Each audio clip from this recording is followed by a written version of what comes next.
মটরটা আমি মোটামুটি সিদ্ধ করে নিয়েছি, খুব একটা বেশি সিদ্ধ আজকে করিনি। তেল গরম হয়ে গেছে, সাদা জিরাটা কিন্তু সোমবারে দিয়ে দিয়েছি। দিয়ে দেবো দারচিনি,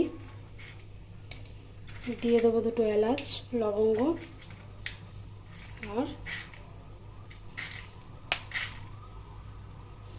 গোলমরিচ। দিয়ে দেবো স্বাদ মতো লবণ, পরিমাণ মতো হলুদ। ভালো করে মশলাটা কষিয়ে নেব। যখন তেল ছেড়ে যাবে আগে থেকে সিদ্ধ করে রাখা আলুটা আমি এবার দিয়ে দেবো। তেল ছেড়ে এসছে,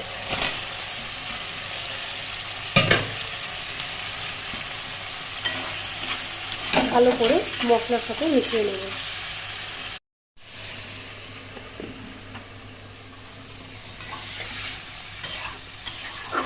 মটর সিদ্ধ জলটা দিয়ে দিলাম, একটু টেনে আসলে মটরটা দেবো।